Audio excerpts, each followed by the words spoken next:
우리나라로 넘어왔던 북한 무인기 한 대는 서울 상공에서 1시간이나 머물렀던 걸로 드러났습니다. 우리 군 대응에 대한 비판이 커지는 가운데 어제는 세 대를 무인기로 착각해서 전투기가 출격하기도 했습니다. 무인기 공격과 방어를 위한 기술력은 어느 정도 수준인지 전문가와 함께 알아보겠습니다. 한국과학기술기획평가원 임승혁 부연구위원 나와 있습니다. 어서 오십시오. 안녕하십니까? 안녕하십니까? 한국과학기술기획평가원 임승혁입니다. 다시 한번 상황을 말씀해 주셨고요. 일단 표현을 좀 정리할 필요가 있었어요. 우리가 북한에서 넘어온 거를 무인기라고 하고 있는데 앞으로 저희가 이제 드론이라고 표현을 하게 될 수도 있을 것 같아서요. 이거 두 가지가 같은 의미로 보면 되겠습니다. 네, 지금 현재에서는 드론과 무인기가 아예 동일한 언어로 이제 사용되고 있어서요. 이게 같은 의미라고 생각하시면 되겠습니다. 그러게요. 보통 무인 비행 장치라고 드론을 칭하니까요. 그렇게 좀 이해를 하면 될 것 같고요. 그제 북한 무인기 5대가 군사 분계선을 넘었고요. 한 대는 서울에서 1시간이나 머물렀던 것으로 확인이 됐습니다. 이게 얼마나 심각한지 알려면 기술력이 어떤지 이걸 좀 알아야 될 것 같은데 뭐 최악의 경우까지 상정을 해야 하니까 사례를 들어서 설명을 해주시면 좋을 것 같아요. 네, 최악의 사례 같은 경우에는 어떻게 됐든 인명 피해겠죠. 네. 이제 북한이 드론을 띄웠는데 우리나라에 이제 인명 피해가 났다 그러면 그건 정말 최악의 상황이고 정말 최악의 상황으로 이제 치달을 수 있는 거지 않습니까? 제 생각에는 뭐 단견입니다만은 그럴 가능성은 북한에서 좀 배제하지 않았나 이런 생각이 들고요. 예. 하지만 이제 저희가 이번에 진짜 실질적인 피해를 입었지 않습니까? 예. 무엇이냐면 심리적 피해도 있지만 실질적인 피해는 공항에서 이제 비행기가 멈췄다는 상황. 네. 이게 정말 실질적인 피해로 있었고 그것에 대해서 지금 논란이 많이 되고 있는 것 같습니다. 실제로 드론이 기술이 점점 이제 발전을 하면서요. 안티드론도 이제 점점 이제 발전을 해왔는데요. 네. 우리는 해외 같은 경우에는 저렇게 이제 화면에서 보시다시피 사우디 정유 시설이 이제 2029년 이제 타격이 되기도 했고 아니면은 크고 작은 사고들이 많았습니다. 공항에서 이제 이륙을 못해서 드론이 뜨면 이제 항공을 이제 이번처럼 이제 뜨지 못하게 하니까요. 사고가 날 수 있으니까. 사고가 날 수 있으니까요. 그런 이제 크고 작은 피해들이 이제 점점 이제 커지고 있는 상황인 거죠. 예. 네, 최근 들어서는 러시아 우크라이나 전쟁에서 있어서 뭐 민간 드론을 활용해서 우크라이나가 이제 러시아 군의 그런 상황들을 포착하고 그런 식으로 드론도 실제로 전쟁에서도 많이 쓰이는 걸로 보이고 있습니다. 예, 알겠습니다. 시청자 여러분께 양해를 좀 구해야 될 것 같습니다. 마이크가 떨어질 것 같아서 조금만 위로 올려서 쳐주시겠습니까? 예. 그렇게 조금만 더 단단히 해주시면 좋겠고요. 그 드론으로 사이버 공격까지 할 수 있는 상황이라고 들었습니다. 어떻게 가능합니까, 그게? 네, 일반적인 드론에 우리가 이제 원래는 이제 그렇게 타격을 하는 중심에 아니면 이제 적국의 것을 이제 감시 정찰하는 쪽으로만 이제 활용을 했었는데 한 2, 3년 됐나요? 최근에는 이제 그 드론으로 이용한 사이버 공격도 가능하다고 이제 나타나고 있는데요. 이를테면 드론에다가 어떤 이제 와이파이 장치를 이제 달고요. 이제 민간이나 아니면은 그 집들에 이렇게 다니는 겁니다. 이제 그러면은 와이파이 중에 이제 비밀번호가 없거나 이제 쉬운 비밀번호 있지 않습니까? 네. 그런 것들을 접속을 해서 거기에다가 이제 악성 프로그램을 까는 이제 설치를 하는 거죠. 그렇게 되면 이제 거기를 이제 시발점으로 해서 디도스 공격 등 이제 사이버 어택이 가능한 걸로 알고 있습니다. 일단 그 피해를 막으려면 드론이 넘어오는지 확인을 하는 게 중요할 것 같은데 드론 탐지는 어떤 방식으로 하게 됩니까? 네, 드론 탐지는 크게 3가지 방법으로 이제 볼 수가 있습니다. 네. 하나는 레이더 방식, 하나는 카메라 방식, 다른 하나는 이제 소리, 음성 방식입니다. 레이더 방식 같은 경우에는 뭔가 이제 특정 전자기파를 이제 방사를 해서 공중에 있는 물체에 맞고 돌아오는 신호를 이제 화면에 표시를 해서 하는 방법이고요. 네. 카메라는 이제 우리가 이제 일상적으로 사용하는 카메라를 이렇게 줌을 이렇게 당겨서 이제 물체를 직접적으로 확인하는 방법이 되겠습니다. 그리고 뭐 소리는 여러 군데의 스피커를 이제 심어두면요.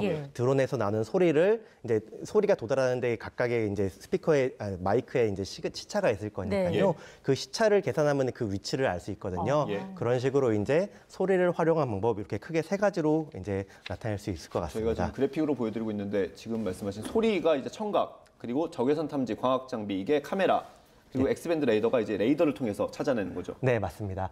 우리가 육안으로 보는 것을 이제 거기 그래프에서 보시면은 200m라고 치면은 이제 적외선 탐지 같은 경우에는 400m, 그다음에 광학 장비 아까 말씀드린 줌 같은 경우에는 2.5km 정도까지 이제 우리가 식별을 할 수 있다고 보고 있습니다.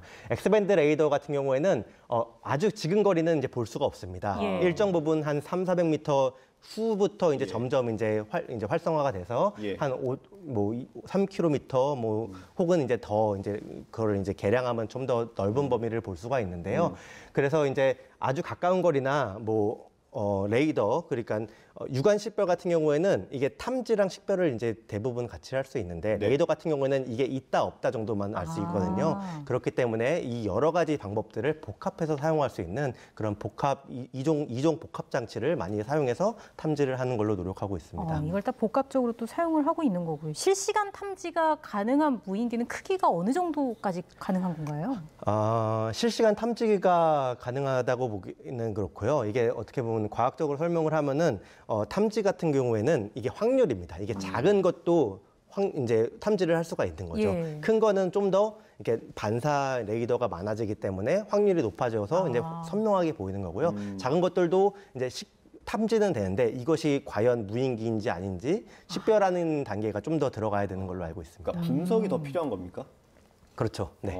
그러면 그 어제 같은 경우 이제 새떼를 무인기로 인해서 출동하는 일이 있었는데 그런 경우도 생길 수 있는 건가요? 네. 자료에서 새떼 같은 경우에는 보통 수미터 정도이지 않습니까? 1m 내외 정도일 텐데 지금 북한에서 사용하는 무인기가 한 2m 정도로 알고 있습니다. 예. 이번에 온 것도 아마 2m 정도라고. 예, 네네네. 그렇죠. 근데 그렇게 되면 이제 그 크기가 비슷하니까 이 레이더에 보면요, 레이더 반사 면적이라는 게 있거든요. 예, 저희 그래픽으로 나가고 있습니다. 예. 네, 레이더 반사 면적이라는 것은 이제 그 크기에 따라서 그 레이더가 얼만큼 그 레이더를 이제 쏜 방향으로 이제 반사를 해주느냐. 네. 그리고 이거는 보통 대부분 크기에 따라서 크기가 커지면 레이더 반사가 더 많아져서 더 예. 선명하게 보인다. 뭐 이렇게 이제 볼 수가 있습니다. 그리고 레이더 같은 경우에 그 예외가 있는데요. 우리가 흔히 말하는 스텔스기는 예외입니다. 스텔스기는 레이더를 보내면은 그거를 다른 쪽으로 이제 해서 네. 이쪽으로 이제 발각이 안 돼서 점점 그 RCS라고 말하는 저 레이더 반사 면적이 작아지는 거고요. 그거를 예외로 한다면은 이제 크기가 점점 커지면은 점점 더 발각할 확률이 커지고요. 또한 이제 작더라도 발각은 탐지를 할 수 있지만 작아서 새랑 비슷해지면은 이게 과연 새인지 아닌지 같은 경우에는 속도 등등을 이제 추가적으로 산정을 해봐야 되는 것입니다. 우리가 이제 어쨌든 무인기를 발견을 했다면 그거를 뭐 잡든 파괴하든 해야 할 텐데 그 방식이 한 두 가지로 나뉘는 것 같더라고요. 네, 크게 그것도 두 가지로. 설명해 주세요. 네, 크게 두 가지로 나뉘고요. 예. 하나는 이제 하드킬 방식, 하나는 소프트킬 방식이라고 지금 저희가 칭하고 있는데요. 하드킬 방식은 드론을 직접 납포를 하거나 포획을 하거나 아니면 직접적인 타격을 줘서 드론을 떨어뜨리는 격추시키는 것이고요. 예. 소프트킬 같은 경우에는 드론의 이제 통신이나 아니면 항법 장치들에게 교란을 주거나 뭔가 다른 전파를 쏴서 이거 드론이 헷갈려서 원래 비행 코딩돼 있는 대로 돌아가거나 아니면 그 자리에서 이제 작동을 멈추고 떨어지는 경우로 이제 그렇게 크게 두 가지로 구분할 수 있을 것 같습니다. 예. 네. 그러니까 하드킬 같은 경우는 쉽게 말하면 뭘 쏘든지 해가지고 이걸 파괴시키는 거지 않습니까? 근데 이번에도 민가 피해가 우려돼서 이제 격추를 하지 못했다는 설명이 있었는데 그걸 보완한 게 레이저라고 하더라고요. 이게 실전에 배치가 된 것도 있습니까 혹시? 네, 미 해군 같은 경우에는 레이저 무기가 이제 실전에 이제 배치가 된 걸로 알고 있고요. 하지만 지금 그렇게 많이 실전에 이제 배치가 되는 경우는 많이 없습니다. 다만 이 경우에도 미국이 가장 앞서 있는 기술인데요. 우리나라도 열심히 연구 개발을 해서 거의 이제 미국과 동등한 수준까지 이제 따라가려고 열심히 노력하고 있는 중이고요. 예. 네네네. 그 레이저와 그 일반 그 어떤 포격의 차이를 좀 설명해 주시면 이해가 좋을 것 같아요. 네. 드론을 타격했을 때 이제 피해가 두 가지 피해가 생길 수 있습니다. 첫 번째로는 이제 드론을 이제 타격하려고 총탄을 쏘게 되면은 그 탄이 올라가다가 다시 떨어져서 2차 피해로 발생할 수 있습니다. 예. 그래서 민가나 뭐 등등 이제 이렇게 사람이 있는 곳에서는 그게 대응이 제한이 되고요. 그 대신 레이저 같은 경우 이제 직진형 무기 같은 경우에는 예. 이거는 다시 떨어지는 일이 없기 때문에 2차 피해는 일정 부분 감소가 될 수 있습니다.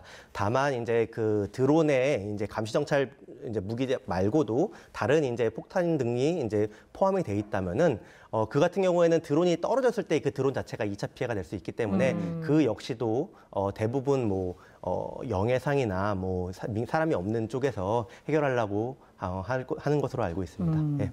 소프트킬도 좀 더 얘기를 해보면 좋겠습니다. 그러니까 쉽게 말해서 전파를 방해하는 거잖아요. 네. 그것도 종류가 다양할 것 같은데 그중에서 가장 효과적인 건 뭐가 있습니까?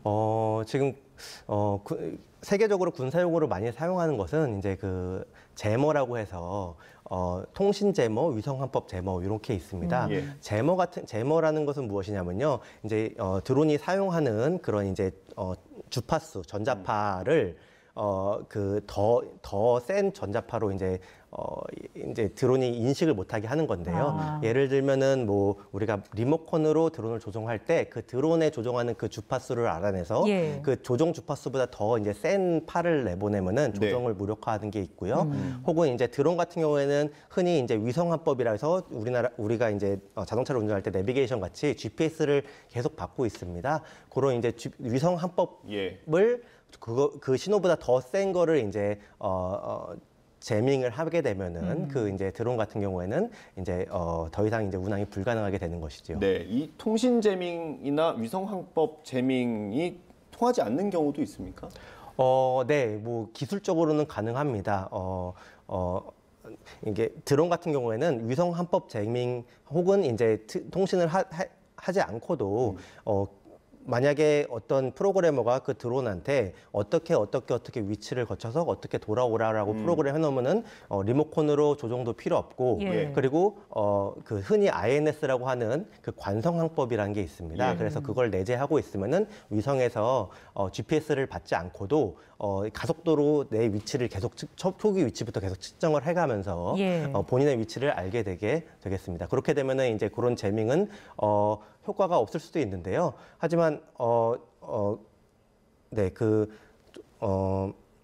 효과가 없을 수도 있습니다. 네. 그렇군요. 무인기 공격, 방어를 위한 기술력이 지금 어느 정도 수준인지 좀 자세하게 이야기를 나눠봤습니다. 지금까지 한국과학기술기획평가원 임승혁 부연구위원과 이야기 나눴습니다. 고맙습니다. 감사합니다.